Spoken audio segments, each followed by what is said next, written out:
Avec moi donc sur ce plateau, David Assouline, porte-parole du Parti Socialiste, et Hervé Mariton, député UMP. Bonsoir à tous les deux. Je voudrais tout d'abord commencer par les chiffres concernant la participation. Forcément, la bataille des chiffres est lancée. La police parle de 45 000 personnes, les organisateurs de 270 000. Quoi qu'il en soit, une question tout d'abord à vous, Hervé Mariton. Pourquoi ne pas avoir organisé une manifestation nationale et non régionale pour marquer le coup alors qu'on est à 2 jours du vote solennel à l'Assemblée nationale? Est-ce que c'est parce que la participation faiblit? Non, c'est parce que monter à Paris quand on vient de province, je le vois pour mes concitoyens de la Drôme, ça coûte cher. Parce que la province est en vacances scolaires et parce que il faut réserver ses forces pour des rassemblements régionaux encore le 5 mai et une grande, belle, généreuse manifestation nationale le 26 mai pour la fête des mères, la fête de la famille. Est-ce que vous pensez qu'une fois le texte adopté, vous arriverez encore à mobiliser?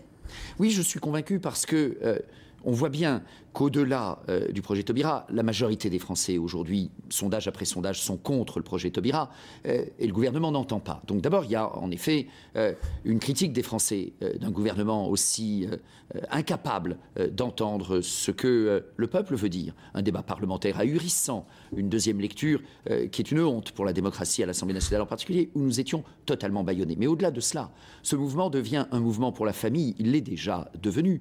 Et avec, mais il n'est pas majoritaire.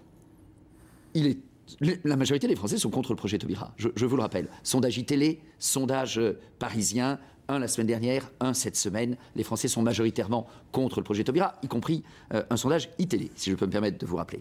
Mais on voit bien qu'il y a d'autres attaques contre la famille. La mise en cause du quotient familial, la mise en cause des allocations familiales, le projet de Mme Bertinotti qui fait exploser le modèle familial. Une majorité d'élus socialistes, le rapporteur du projet Taubira à l'Assemblée par exemple, de nombreux ministres qui sont pour la procréation médicalement assistée. Je pense qu'on a éliminé, au moins pour ce mandat, le danger de la gestation pour autrui, je l'espère, grâce au débat que nous avons eu en première lecture à l'Assemblée.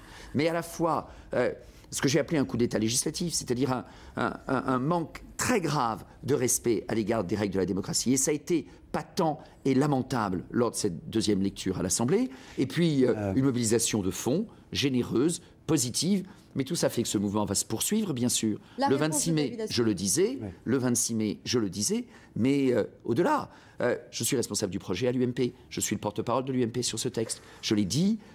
Ce que je veux proposer pour 2017, c'est un référendum. Là, la gauche a eu peur du peuple. Nous n'avons pas peur du peuple. Nous ferons en 2017 un référendum pour que les Français disent leur amour de la famille. On reviendra sur 2017 dans quelques secondes. La réponse de David Assouline. Oui, je crois que... Face à cette détermination. Pacifique. Pacifique. Face à cette récupération, surtout, M. Mariton assume, en réalité, on le voyait depuis quelques semaines, le thème du mariage était un alibi pour l'UMP. Il s'agissait avant tout d'essayer d'affaiblir, d'essayer d'attaquer le gouvernement et François Hollande en particulier. Et cette radicalisation de leur propre discours, c'est jouer avec la démocratie. Mais on voit bien, ils disent le 25 mai, ou le 26... Ne trompez pas nos amis. Contre toute la politique du gouvernement. Non. On voit bien ce qui est à l'œuvre. Donc je le dis, je respecte toutes les opinions, nous avons respecté, ça s'est exprimé dans la rue. Sur ce projet de loi, il y avait un débat tout à fait, disons, légitime. Mais on ne peut pas à ce point jouer avec le feu comme les dirigeants de la droite l'ont fait. Non seulement ils ont habitué les Français à manifester main dans la main avec le Front National, ce n'était pas le cas avant. Une digue a sauté. Elle paraît... presque dérisoire, parce que derrière, les discours de dirigeants de l'UMP dans l'hémicycle ont dépassé tout ce qu'on a pu entendre jusqu'à présent. Et en termes de délégitimation de la démocratie, je le dis, pourquoi c'est important? Parce que oui, on affronte une crise très grave sur le plan économique et social. Il y a besoin de renforcer les liens sociaux. Il y a besoin que les valeurs de la République et de la démocratie, les institutions de la démocratie, et c'est d'abord le Parlement, soient honorés, soient bonifiés par les parlementaires, qu'ils soient de droite ou de gauche. Quand on vient à dire que finalement, sur ce sujet, le Parlement n'est pas légitime, on dit dans le même temps, vous pouvez sortir du cadre légal et de la démocratie. Et certains s'y engouffrent, et on voit les groupes extrémistes comme des poissons dans l'eau depuis plusieurs jours dans les manifestations. Moi, j'appelle la droite républicaine à se ressaisir. Les groupes extrémistes ne sont pas dans les manifestations, s'il vous plaît. Justement, vous parlez de récupération politique, David Assouline. Est-ce que de la même manière, le gouvernement n'essaie pas aussi, finalement, d'instrumentaliser aussi à sa manière cette manifestation pour diviser la droite, du moins pour l'amoindrir? Écoutez, je ne vois pas comment, François... Est-ce que ça ne va pas dans les deux sens? On est sorti du cadre législatif, le texte sera adopté à l'Assemblée. Est-ce que les deux partis n'essaient pas de récupérer politiquement cette manifestation? Je ne comprends pas la façon dont vous me posez la question, parce que François Hollande s'est engagé, c'était l'engagement 31. Il y a eu un débat parlementaire qui a duré longtemps, tout le monde le sait, y compris M. Mariton doit le savoir. Les citoyens nous disent quand est-ce que vous passez à autre chose. Donc ils auraient aimé peut-être que ça se prolonge encore pour essayer de continuer à utiliser ce climat-là. Mais nous avons à travailler sur tous les autres sujets, en particulier la question de l'emploi et du chômage. Et donc on n'instrumentalise rien, nous sommes uniquement à défendre quelque chose qu'on devrait défendre ensemble. La démocratie, le respect de l'institution parlementaire, la délibération.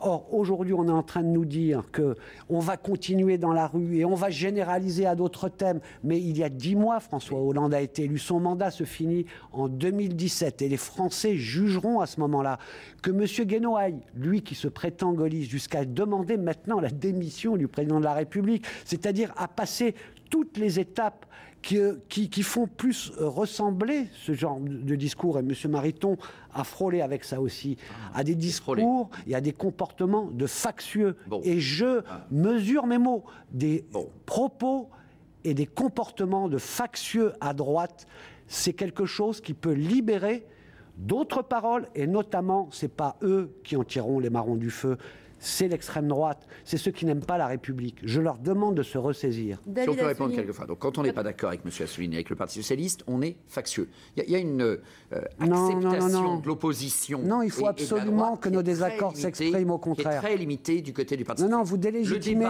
la démocratie parlementaire. Le débat au Parlement était extrêmement difficile. Je vous rappelle que pour l'essentiel, la deuxième lecture s'est réduite à une séance invraisemblable qui a duré de 9h du matin jusqu'à 8h du matin. 23 heures. Mais pour parler de quoi, monsieur? Vous pensez qu'on n'a pas... Mais c'est vous qui n'êtes pas décent. Vous vous souvenez l'urgence? Vous vous souvenez l'urgence déclarée sur tous les projets de loi de monsieur Sarkozy? On n'a pas déclaré l'urgence. Hervé Mariton, on vous écoute. Votre réponse à David Assouline. C'est vrai, vous ne parlez pas beaucoup. Si je peux, je dis simplement que la deuxième lecture s'est déroulée dans des conditions qui sont vraiment une honte pour de quoi parlez-vous? Du climat de tension à l'Assemblée, des heures de débat? Je parle de l'anticipation de passage à l'Assemblée. Je parle du temps programmé syncopé sur une séance de 9h à 8h du matin. Est-ce que c'est un travail sérieux de faire cela? Pourquoi vous ne parlez pas de ceux qui nous ont traités d'assassins dans l'hémicycle? Pourquoi vous ne condamnez pas cela? Je peux parler. Pourquoi vous ne condamnez pas ceux qui nous ont traités dans l'hémicycle d'assassins d'enfants? Est-ce que j'ai le droit de dire ce que bien sûr, et vous le dites beaucoup. Donc, je dis simplement que lorsque, par ailleurs, on ne peut pas défendre nos amendements, le gouvernement ne répond jamais, aucun débat ne s'instaure, alors même que le texte présenté à l'Assemblée est sérieusement différent de celui de la première lecture. Il est pire encore, puisque dans des articles fondamentaux qu'un maire lit dans ma ville de Cré devant les concitoyens que je marierai demain, je ne dirai plus père et mère, je dirais parents. Je n'ai plus à constater mari et femme, époux. Le gouvernement avait mis une énergie considérable à dire non. L'opposition, le mouvement de la manif pour tous, ils vous racontent n'importe quoi. Tout ça ne changera pas. On donne des droits aux uns sans rien retirer aux autres. Mais qu'est-ce qu'on retire aux autres? Les couples homosexuels sont totalement instrumentés dans cette affaire. Je condamne toute homophobie. Je respecte tous mes concitoyens, mais je dis qu'ils sont instrumentés, et par ailleurs, il n'est pas contestable que le mariage, la filiation, l'adoption prennent un coup très sévère dans ce projet, et au-delà, c'est... mais nos collègues de gauche à l'Assemblée l'acceptent en réalité. Justement, avant des visions. On n'a pas un peu sous-estimé la crispation que pouvait susciter ce sujet et ce texte? Moi, nous avons sous-estimé une chose, c'est que la droite républicaine s'engouffrerait de façon aussi malsaine et avec autant de mauvaise foi sur ce sujet pour l'instrumentaliser. Donc elle le fait. On sait que dans le pays, il y a des doutes, des interrogations, parce que nous sommes dans une crise, nous devons affronter un moment difficile ensemble, et elle a préféré non pas proposer des solutions alternatives, parce qu'il faut une opposition à ce que fait le gouvernement. Elle s'est d'abord disputée au grand jour pour son leadership. Pendant 2 mois, on les voyait, M. Copé, M. Fillon, se chamailler, et le mot est faible.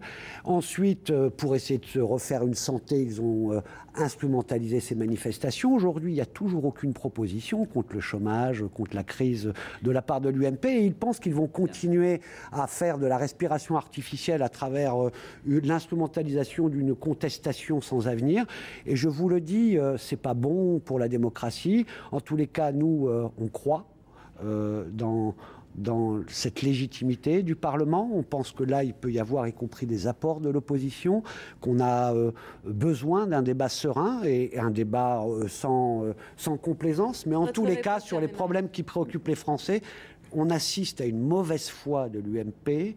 On voit que c'est Marine Le Pen qui en profite, et je leur dis, arrêtez de jouer aux apprentis sorciers, parce que vous vous en mordrez les doigts demain de façon très nette. On le sent.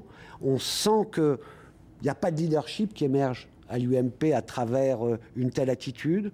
Et puis, il faut vraiment, dans un moment de difficulté du lien social, que tous les responsables politiques républicains disent que le débat se fait d'abord au Parlement, parce que le tous pourri, le Parlement ne sert à rien, c'est quelque chose qui dessert la démocratie et qui desservira les républicains de l'UMP. Votre réponse sur la présence d'élus UMP aux côtés du Front National lors de ce cortège pour défendre la même cause. Merci de me concéder un peu de parole. Je vais d'abord répondre à M. Assouline. D'abord, tous pourris, c'est pas nous. Je n'ai jamais dit ça. Je ne dis pas ça. Mais c'est une façon de dire quand vous dites que le Parlement n'est pas légitime. Je ne dis pas que le Parlement n'est pas légitime, je dis cependant qu'il s'agit d'un sujet qui est d'une nature très particulière, sur lequel il eût été justifié d'avoir soit un référendum, soit une réforme constitutionnelle. Et c'est pour cela que je propose qu'en 2017, ce ne soit pas simplement une loi qui corrige, que ce soit un référendum, parce que nous faisons confiance au peuple. C'est une grande différence entre nous. Mais compte tenu de la défiance, en effet, que le peuple exprime aujourd'hui, vous savez très bien que vous n'allez pas revenir sur ce droit. Pourquoi vous racontez des histoires aux Français ? Je suis désolé. Vous ne reviendrez pas sur ce droit. Monsieur Assouline, je ne parle pas pour le Parti socialiste. Vous seriez aimable de ne pas parler. Non, mais l'UMP n'a pas encore dit ça. Je suis chargé du projet à l'UMP. Je prends mes responsabilités et je serai garant de cela, et j'y serai. En 2007, vous abrogerez la loi, Hervé Mariton ? Et j'y serai personnellement tout à fait attentif. Je vous l'ai dit, madame, je pense assez clairement. En 2017, la solution est simple. C'est dans la foulée de l'élection présidentielle et des élections législatives. Ça sera la première mesure qui vous viendrait à l'esprit à ce moment-là. Il y a d'autres enjeux en France aussi, je vous l'accorde, mais celui-ci est important. Je vous l'ai dit, un référendum pour la famille. Pour enlever un droit à ceux qui viennent de l'avoir. Et vous annulerez les mariages qui ont été célébrés ? J'ai toujours dit le contraire, madame. Si vous avez 30 secondes de sérieux professionnel, 30 secondes de sérieux professionnel pour écouter ce que moi-même et d'autres de mes collègues ont dit sur ce sujet, nous avons toujours indiqué que nous respecterons évidemment le droit des personnes. Nous ne voulons blesser personne. C'est un sujet suffisamment sérieux. Donc évidemment que nous n'allons pas démarier les personnes mariées. Évidemment que nous n'allons pas désadopter les personnes adoptées. Alors ? En même temps, pour l'avenir, car il s'agit bien de délibérer pour l'avenir, eh bien, nous proposerons aux Français un projet global pour la famille, parce que c'est bien de cela dont il s'agit. Et ce projet inclura, plutôt que le mariage, le contrat d'union civile, et plutôt que l'adoption, la reconnaissance des droits des tiers. Mais rassurez-vous, nous travaillons sur plein d'autres choses. Nous avons une convention jeudi prochain sur le travail, avec des propositions, je pense, innovantes, fortes, utiles. Venez en débattre, venez contester. Je vous donnerai la parole. Oui, je veux dire aussi, 39 heures, payer 35, c'est pareil dans vos cartes. Il n'y a de notre part aucune crispation. Il y a beaucoup de conviction dans un débat qui est un débat de générosité. Nous ne défendons aucun privilège. Nous ne défendons pas une augmentation de salaire. Ce n'est pas illégitime de défendre ça. Mais nous défendons une vision de la famille qui nous paraît d'une générosité nécessaire, particulièrement dans des temps difficiles. Et je redis aussi que nous avons toujours condamné l'homophobie. Vous ne m'avez pas fait réagir à la manif de la Bastille au propos de Bertrand Delanoë, mais je le fais. L'homophobie, je l'ai toujours condamnée. Je l'ai toujours condamnée. Ouais. Je me rendrai bientôt dans ce bar à Lille qui a été victime d'une agression tout à fait inacceptable. Mais quand certains disent que c'est notre opposition au projet Taubira qui est cause d'un surcroît d'homophobie, est-ce que je peux me permettre, si ça n'est pas éventuellement l'initiative du gouvernement qui crée cette division? Ah, ça, on l'a déjà entendu. Le débat est terminé. Merci à tous les deux. On a déjà entendu que ceux qui luttent contre le racisme provoquent le racisme, et là, c'est un peu le type d'argument. Je n'ai pas dit cela. Vous manquez de générosité, monsieur Mariton. Non, je crois que je pensais qu'en 2017, dès 21h30 pour un nouveau journal. À tout de suite. votre horizon.